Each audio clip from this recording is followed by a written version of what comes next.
بسم اللہ الرحمن الرحیم۔ جہاد سے متعلق ایک اہم سوال یہ ہے کہ یہ جانا جائے کہ کب جہاد ایک مسلمان ریاست پر فرض ہوتا ہے۔ اب سب سے پہلے تو یہ جان لیجئے کہ یہ جہاد کے جو ڈاکٹرین ہے اس کے بارے میں ہم سب یہ جانتے ہیں کہ سب سے جو چیز بنیادی ہے اس میں وہ دو ہیں۔ اور مجھ سے پہلی بات یہ ہے کہ جہاد جب بھی فرض ہوتا ہے وہ ایک اسلامی ریاستی پہ فرض ہوتا ہے، وہ مسلمان ہی کنڈکٹ کرتے ہیں، وہ مسلمان اپنی اجتماعی کیپیسٹی میں کنڈکٹ کرتے ہیں، ذاتی حیثیت میں جہاد نہیں ہوتا۔ اسی جہاد کو ہم ٹیررزم کہتے ہیں۔ کسی بھی شخص کو اپنی ذاتی حیثیت میں، کسی آرگنائزیشن کو، کسی گروپ کو اس کا اختیار نہیں ہے کہ وہ جہاد کنڈکٹ کرے، یہ صرف اور صرف ایک ریاست ہی کا کام ہے۔ اور دوسری بات یہ جان لینی چاہیے کہ آج جہاد جس بارے میں کیا جائے گا، جس بنیاد پہ کیا جائے گا، وہ تنہا ایک ہی ہے، اور وہ ہے ظلم، زیادتی، عدوان، یا اس قبیل کے جو دوسرے جرائم ہیں۔ جب کوئی اور ملک کر رہا ہو اور ڈپلومیٹک ٹائز بھی فیل ہو جائیں تو پھر ایک ریاست کو یہ حق ہے کہ زبردستی اس کو اس جبر سے پھر روک دیا جائے، ان پہ حملہ کر کے۔ اس کے علاوہ کوئی دوسری شکل موجود نہیں ہے جہاد کی۔ یہ ضرور ہے کہ قرآن مجید میں ایک اور جہاد بھی بیان ہوا ہے، مگر وہ مخصوص ہے،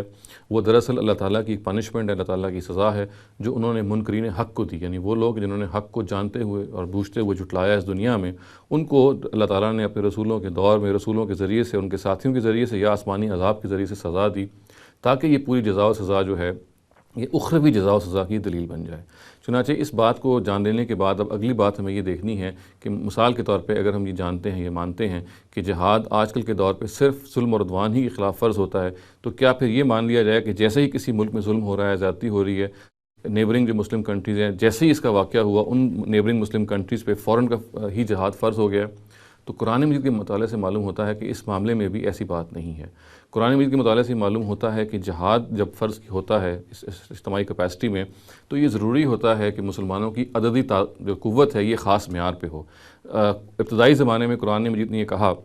کہ جہاد فرض ہو جاتا ہے اگر مسلمانوں کی اور کفار کی جو عددی اکثریت ہے وہ 1:10 کے برابر ہے، یعنی مسلمان اگر ایک ہیں اور تناسب 10 کفار کا ان کے مقابلے میں ہیں، تب ان کو اگر وہ موقع آ گیا ہے تو پھر ان پہ جہاد فرض ہو جاتا ہے۔ بعد میں جب یہ اس ذمہ داری کو کم کر دیا گیا، ظاہر ہے جب ہر طرح کے لوگ مسلمان ہوئے اور وہ جو ایکسٹینٹ تھا فیتھ کا یا ایمان کا اس میں کمی آئی، تو پھر اللہ تعالیٰ نے اس ذمہ داری کو 1:2 سے کم کر کے 1:10 سے کم کر کے 1:2 پہ کر دیا، گویا کہ اب 1:2 ریشو میں، یعنی مسلمان اگر آدھے ہیں اور کفار ان سے دگنے ہیں تو پھر اس میں جہاد فرض کر دیا گیا۔ ظاہر ہے اس زمانے میں اسٹینڈنگ آرمیز تھیں، اس لیے اس عددی اکثریت کو بھی بیان کرنا ضروری تھا۔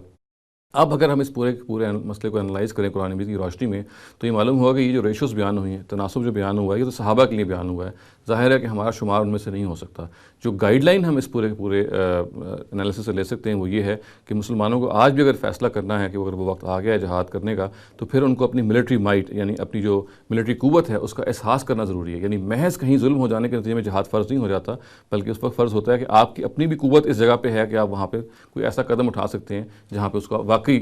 زیر نگرانی لیں، اس کو ختم کر دیں، اس کو کرب کر دیں۔ اس سے کم پہ یہ فرض نہیں ہوتا۔ ظاہر ہے کہ آج ہم یہ بھی دیکھیں گے کہ اس میں جو عددی تعداد ہے وہ بھی میٹر نہیں کرتی۔ آج وار ہیڈز ہیں، ملٹری وار ہیڈز ہیں، بہت سارے اور طریقے قتال کے ایجاد ہو چکے ہیں،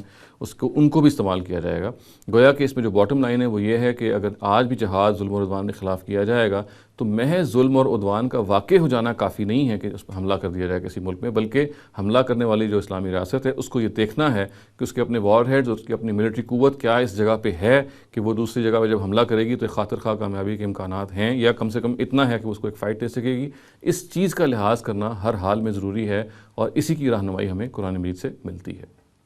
اقول قولی ھذا واستغفر اللہ لی ولکم ولسائر المسلمین والمسلمات۔